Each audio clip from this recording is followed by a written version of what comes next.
Hi all అందరికీ నమస్కారం. మనం మనీ సెక్యూరిటీ ఛానల్కి మీకు స్వాగతం. ఈరోజు మనం 2025లో అత్యంత ఆసక్తికరమైన ఐపీఓలో ఒకటైన ఆరిస్ ఇన్ఫ్రా లిమిటెడ్ ఐపీఓ గురించి చర్చించుకోబోతున్నాం. ఇక్కడ మీకు పెట్టుబడికి సంబంధించిన సమాచారం, కంపెనీ బ్యాక్గ్రౌండ్, ఐపీఓ వివరాలు, ఆర్థిక స్థితి, రిస్కులు మరియు మీ నిర్ణయం ఏ విధంగా ఉంచుకోవాలనే దాన్ని మనం ఈ వీడియోలో అయితే చూడబోతున్నాం. చివరి వరకు చూసి లైక్, సబ్స్క్రైబ్ మరియు బెల్ ఐకాన్ నొక్కడం మర్చిపో. బ్యాక్గ్రౌండ్ అంటే ఏంటి, అసలు ఆర్ఎస్ ఇన్ఫ్రా కంపెనీ యొక్క బ్యాక్గ్రౌండ్ ఏంటి? ఇది వచ్చేసి 2021లో స్థాపించబడి భారతదేశంలో నిర్మాణ సామాగ్రి మార్కెట్ను విప్లవాత్మకంగా మార్చే బిజినెస్ టు బిజినెస్ టెక్నాలజీ ఆధారిత ప్లాట్ఫామ్. ఇది యాగ్రిగేట్స్, రెడీమిక్స్, కాంక్రీట్, స్టీలు, సిమెంట్ వంటి సామాగ్రి సేకరణకు సులభతరం చేస్తుంది మరియు స్మార్ట్ ఫైనాన్షియల్ టూల్స్ను కూడా అందిస్తుంది అన్నమాట. ఏప్రిల్ 2021 నుంచి డిసెంబర్ 2024 వరకు ఆరిస్ ఇన్ఫ్రా 1729 విక్రేతల ద్వారా 2659 కస్టమర్, అదేవిధంగా 1075 పిన్ కోడ్లలో 14.1 మిలియన్ మెట్రిక్ టన్నుల సామాగ్రిని సరఫరా చేసింది. ఇది ఒక పెద్ద మైల్ స్టోన్ అని చెప్పొచ్చు. ఇంత తక్కువ కాలంలో ఇంతమందికి కస్టమర్లకి ఇంతగా ఒక బిజినెస్ ఆన్లైన్ ద్వారా సరఫరా చేయడం అనేటువంటిది ఒక విప్లవాత్మకమైన మార్పు అని చెప్పొచ్చు. ఎందుకంటే భారతదేశంలో ఇప్పటి వరకు ఉన్నటువంటి ఇన్ఫ్రాస్ట్రక్చర్ అన్నిటి కూడా ఈకామర్స్ బిజినెస్ లాంటివి కూడా మనం బుక్స్ కానీ, స్మాల్ ప్యాకింగ్ కానీ, అదేవిధంగా కార్లు, బైక్లను మనం డెలివరీ చేయడం చూసాం. ఇదైతే ఒక విప్లవాత్మకంగా కన్స్ట్రక్షన్ మెటీరియల్, భారతదేశానికి ఉపయోగపడే ఒక మెటీరియల్, అంటే ఒక సిటీని బిల్డ్ చేయాలన్నా, ఒక ఇల్లు బిల్డ్ చేయాలన్నా, ఏదైనా ల్యాండ్లో ఒక కన్స్ట్రక్షన్ బిల్డ్ చేయాలంటే మనకు కన్స్ట్రక్షన్కి అవసరమైనటువంటి ముడి సరుకులు అనేటువంటివి చాలా అవసరం. ఈ ముడి సరుకులను రవాణా చేసే దాంట్లో, అదేవిధంగా విక్రేతలను మనకి అనుసంధానించడంలో ఈ కంపెనీ ఒక ప్రధాన పాత్ర వహించే విధంగా ఉందన్నమాట. ఇది ప్రధానంగా మనకు చూసుకున్నట్లయితే ముంబై, బెంగళూరు మరియు చెన్నైలో ఎక్కువగా పనిచేస్తుంది. మిగతా 18 స్టేట్స్లో ఉన్నా కానీ ఆల్ ఓవర్ ఇండియా దీని యొక్క మెయిన్ సెంటర్స్ మనం ముంబై, బెంగళూరు, అదేవిధంగా చెన్నైలో ఉందని చెప్పుకోవచ్చు. ఇప్పుడు ఐపీఓ విషయానికి వస్తే మనం చెప్పుకోదగిన విషయాలు ఏంటంటే, ఆరిస్ ఇన్ఫ్రా అనేది దాదాపుగా 5 కోట్లను సేకరించబోతుంది ఇప్పుడు మన ఐపీఓ ద్వారా. ఇందులో 2.25 crores ఈక్విటీ షేర్లలో, అది వచ్చి ఫేస్ వాల్యూతో, అంటే 2.25 కోట్ల ఈక్విటీ షేర్ల ద్వారా 5 కోట్లను అయితే మనకు సేకరించబోతుంది అనమాట. ఈ ఐపీఓ ఓపెన్ డేట్ వచ్చేసి జూన్ 18న స్టార్ట్ కాబోతుంది. అదేవిధంగా ఐపీఓ క్లోజ్ డేట్ వచ్చేసి జూన్ 20న క్లోజ్ కాబోతుంది.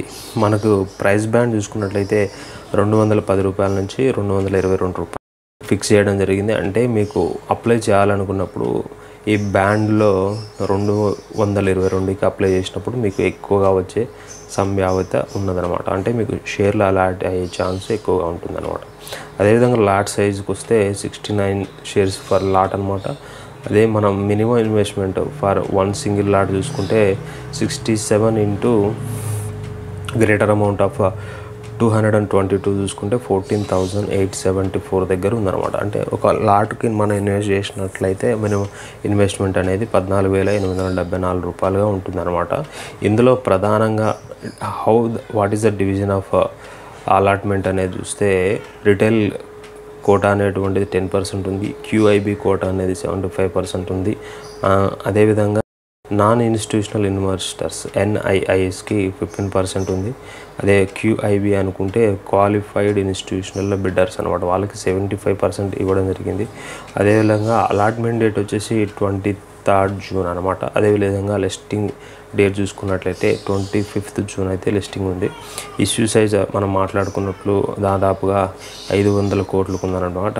ఇప్పుడు 500 కోట్లు మన మార్కెట్ క్యాపిటలైజేషన్ చూసుకున్నప్పుడు 1800 కోట్లుగా ఉంటుంది మార్కెట్ క్యాపిటలైజేషన్ అనేటువంటి. అదేవిధంగా మనకి ఈ ఐపీఓలో సహాయపడేటువంటి ఇతర ఇన్వెస్టర్లు ఎవరు, ఇతర మార్కెట్ ఇంటర్మీడియట్ ట్రేవ్స్ ఎవరు అనుకుంటే, మన హెచ్ఎన్ఐలు చూసుకున్న 14 లాట్స్ వాళ్ళు అలౌ చేసుకోవచ్చు. పర్ లాట్ 67 షేర్ చేసుకుంటే 14 × 67 వేసుకుంటే మనకి 938 shares at the rate of మనకి 2,08,236 దగ్గర ఇదైతే వాళ్ళు హెచ్ఎన్ఐఎస్ అప్లై చేసుకోవాల్సింది. ఈ ఐపీఓకి మనకి జేఎం ఫైనాన్షియల్, అదేవిధంగా ఐఐఎఫ్ఎల్ క్యాపిటల్ మరియు నువామా అనేవాళ్ళు ఈ మార్కెట్ ఇంటర్మీడియట్గా ఉండి ఈ ఐపీఓని నిర్వహించడం జరుగుతుంది. ఈ కంపెనీకి రిజిస్టార్గా MUF ఇంటిమా ఇండియా అనేటువంటి రిజిస్టార్గా వ్యవహరించడం అనేది జరుగుతుంది. మనకి ఇప్పటి వరకు చూసుకున్నట్లయితే యాంకర్ ఇన్వెస్టర్లు అనేటువంటి వాళ్ళు 2,200 కోట్లకు సబ్స్క్రైబ్ చేయడం జరిగింది. అంటే 10.2 మిలియన్ షేర్లు అట్ ద రేట్ ఆఫ్ 222 వద్ద వాళ్ళు సబ్స్క్రైబ్ చేయడం జరిగింది, వాళ్ళకి కేటాయించడం జరిగింది. అదేవిధంగా జూన్ 17 నాటికి చూసుకున్నట్టయితే గ్రే మార్కెట్ ప్రీమియం అనేటువంటిది 27 రూపీస్గా ఉంది. అంటే ఇది మనకి లిస్ట్ అయ్యే రోజున 249కి లిస్ట్ కావచ్చు అనేటువంటి ఒక అంచనా ఇవ్వడం అయితే జరుగుతుంది.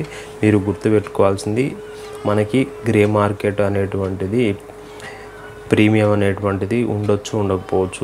దీన్ని దృష్టిలో పెట్టుకొని మీరు ఐపీఓకి అయితే ఎప్పుడు కూడా వెళ్ళొద్దు. కంపెనీ యొక్క పర్ఫార్మెన్స్ చూస్తారు, దాని తర్వాత దాని ఇన్ఫ్రాస్ట్రక్చర్ చూస్తారు, ఆ కంపెనీ ప్రోడక్ట్ చూస్తారు. దీన్ని చూసి మార్కెట్లో దాని ఫ్యూచర్ చూసి మీరు అప్లై చేయాలి. కానీ అదేవిధంగా ఇప్పుడు ఏదో గ్రే మార్కెట్ ప్రీమియం 27 రూపీస్ చూస్తుంది అని ఈ 27 రూపీస్ చూసిన తర్వాత మీరు అయితే ఇన్వెస్ట్మెంట్ చేయొద్దు.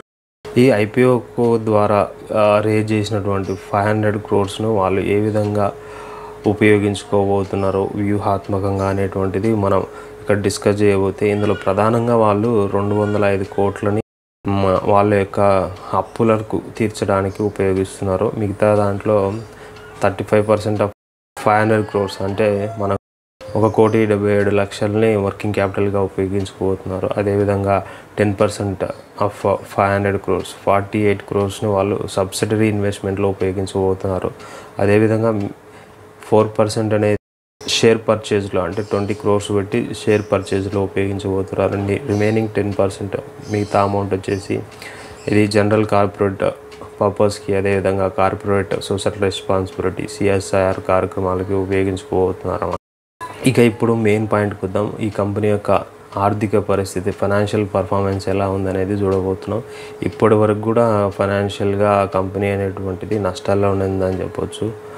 అదేవిధంగా మనకి 2025లో మాత్రమే కంపెనీ ప్రాఫిట్స్ అనేటువంటివి పాజిటివ్లో రావడం జరిగింది. ఇయర్ ఆన్ ఇయర్ మనం each and every financial year చూసుకుంటే రెవెన్యూ అనేది కొద్దిగా ఇంక్రీజ్ కాబోతుంది. అదేవిధంగా నెట్ ప్రాఫిట్స్ అనేటువంటిది కొద్దిగా తక్కువగా వచ్చింది. అదేవిధంగా మనం గుర్తుపెట్టుకోవాల్సింది ఫైనాన్షియల్ ఇయర్ 2025లో మాత్రం రెవెన్యూ తగ్గినా కానీ నెట్ ప్రాఫిట్ అనేటువంటిది 6.5 crore ఉందన్నమాట.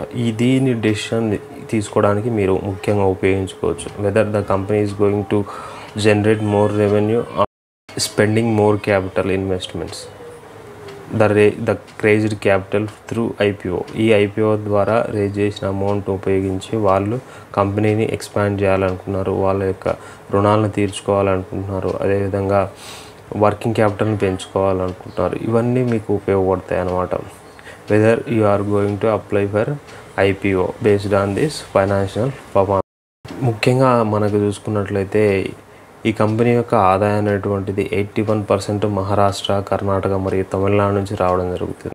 యాక్చువల్గా అయితే 81% of income is coming from Maharashtra, Karnataka, Tamil Nadu. అందులోనే మనకి చూసుకున్నట్లయితే 45% of income is coming from only top 10 customers అనమాట. అంటే వీళ్ళకి కస్టమర్ సెంట్రిక్ బిజినెస్ ఇది. ఇందులో టాప్ 10 కస్టమర్లే వీళ్ళకి దాదాపు సగం ఆదాయాన్ని తెచ్చిపెడుతున్నారు అన్నమాట. సో ఈ టాప్ 10 కస్టమర్లను వాళ్ళు కంపెనీ ఏ విధంగా మేనేజ్ చేయబోతుంది ఫ్యూచర్లో అనేటువంటిది కంపెనీ యొక్క పర్ఫార్మెన్స్ అనేది ఆధారపడుతుంది అనమాట. సో కస్టమర్ సెంట్రిక్ అనేది ఇది, ఎందుకంటే టాప్ 10 కస్టమర్లే వీళ్ళకి ఎక్కువ ఆదాయం ఇస్తుంది.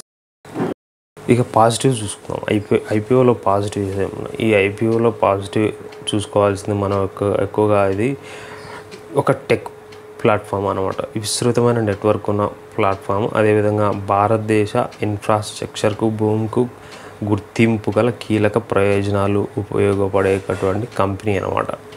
ఇదైతే టెక్ డ్రివెన్ అనమాట. టెక్నాలజీ బాగా ఉపయోగపడుతుంది. అదేవిధంగా వెండర్ కస్టమర్ నెట్వర్క్ అనేది బాగా ఉంది. ఇందులో వచ్చేసి 1729 వెండర్స్ ఉన్నారు. అదేవిధంగా కస్టమర్ చూసుకుంటే 2659 కస్టమర్స్ అనేది ఉన్నారన్నమాట.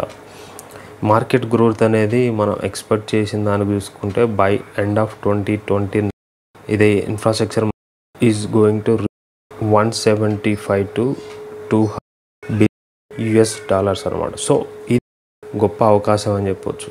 If the company performs well, if the company given abnormal returns, if the company is going to have the expansion across India, ఈ కంపెనీ చూసుకున్నట్లయితే మనకి ఈ రెవెన్యూ ఎక్స్పెక్టెడ్ రెవెన్యూలో బై 2029కి ఈ కంపెనీ కూడా ఒక పార్ట్ అయ్యిందంటే కంపెనీ యొక్క గ్రోత్ అనేది బాగుండవు.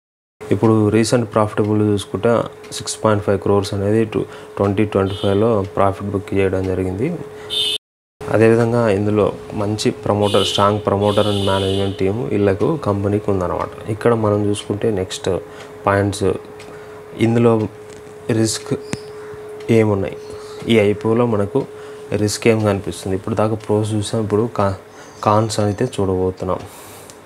కాన్స్లో వచ్చేసి కన్సిస్టెన్స్ లాసెస్ అనేటువంటిది మెయిన్ ఇష్యూగా చూస్తున్నాం. అంటే టిల్ 2024 వరకు, ఎప్పుడైతే 2021లో కంపెనీ ఎస్టాబ్లిష్ అయింది, 2024 వరకు కూడా వీళ్ళకి నష్టాల్లో ఉంది కంపెనీ. అదొక పెద్ద మేజర్ కాన్ అని చెప్పొచ్చు. అదేవిధంగా హై వాల్యుయేషన్, అంటే వేరే కంపెనీస్తో పీర్ కంపెనీస్తో పోల్చుకుంటే ఇది వచ్చే పిఈ రేషియో ఇండస్ట్రీ 30% ఉంటే పిఈ రేషియో, ఈ కంపెనీ యొక్క పిఈ రేషియో అనేటువంటిది 818 పాయింట్స్ దగ్గర ఉంది. So before investing in this IPO you should consider this high valuation whether you are going to invest concentration అనమాట. అంటే మొత్తం 3 స్టేట్స్ నుంచి 81% అనేది రావడం. అదేవిధంగా కస్టమర్ డిపెండ్, టాప్ 10 కస్టమర్ నుంచే 50% అరౌండ్ 45% అనేటువంటిది ఇన్కమ్ జనరేట్ కావడం. అదేవిధంగా ఈ కంపెనీ యొక్క అప్పులు చూసుకుంటే డెట్ లెవెల్స్ అనేది 336 crores ఉంది at the end of March చూసుకుంటే 2025లో. అంటే అప్పులు కూడా ఈ కంపెనీకి ఎక్కువ ఉన్నాయి. అదేవిధంగా థర్డ్ పార్టీ రిలయన్స్, ఈ థర్డ్ పార్టీల మీద 17.57 అనేది రెవెన్యూ అనేది ఆధారపడుతుంది. ఇప్పుడు ఇవన్నిటిని ప్రోస్ కాన్స్ కంపెనీ డీటెయిల్స్ అన్నీ చూసిన తర్వాత మీరు ఈ కంపెనీ ఐపీఓలో పాల్గొనాలనుకుంటున్నారా, ఇన్వెస్ట్ చేయాలనుకుంటే మీరు ధైర్యంగా వెళ్ళి ఇన్వెస్ట్ చేయొచ్చు. అదే మీరు ఇన్వెస్ట్ చేయొద్దు అనుకుంటే విత్డ్రా యువర్ ఇన్వెస్ట్మెంట్స్. ఎందుకంటే ఇది ఒక హై వాల్యుయేషన్ మరియు హిస్టారికల్ నష్టాల్లో ఉంది. అదే విధంగా హై వాల్యుయేషన్ కలిగింది. ఇక్కడ మీరు ఐపీఓకి దరఖాస్తు చేయాలా వద్దా అనేది మీరు కన్సిడర్ చేసిన తర్వాత మీరు అప్లై చేయొచ్చు. ఇక్కడ మీరు అప్లై చేయాలనుకుంటే మీరు హై టాలరెన్స్ రిస్క్ని తీసుకోగలిగినటువంటి లాంగ్ టర్మ్ ఇన్వెస్టర్లు అయితేనే ఈ ఐపీఓలో అప్లై చేయండి. మీరు షార్ట్ టర్మ్ కోసం చూసి ఏదో ఐపీఓ అప్లై చేసిన తర్వాత ఇమ్మీడియట్గా లాభాలు వస్తాయనుకుంటే మాత్రం మీరు ఈ ఐపీఓలే కాదు ఏ ఐపీఓ కూడా దరఖాస్తు చేసుకోవద్దు, అప్లై చేసుకోవద్దు. ఎందుకంటే హై రిస్క్ టాలరెన్స్ ఉన్న లాంగ్ టర్మ్ ఇన్వెస్టర్లు మాత్రమే ఏ ఐపీఓ అయినా కానీ మీకు సజెస్ట్ చేయబడుతుంది. Otherwise do not participate in this IPO. మీకు అప్లై చేయ ప్రాసెస్ అనేది ఒక స్మాల్ డిస్క్రిప్షన్లో చెప్పడం జరుగుతుంది. Login to your broker account and then select IPO, go to IPOs and select IPO, then go to how many shares you want to apply and apply with minimum lot and maximum value. Provide your UPI ID and approve UPI mandate and submit applications. ఇదంతే ASBI ద్వారా మీకు application అయితే జరగడం జరుగుతుంది. అదేవిధంగా 23rd రోజున మీ యొక్క demat account చూసుకోండి. ఒకవేళ మీరు ఈ ఐపీఓకి అప్లై చేసినట్లయితే మీకు అలాట్ అయ్యాయా లేదనేది 23rd రోజున చూసుకోవచ్చు. అదేవిధంగా once allotted shares are traded on stock exchange on 25th June.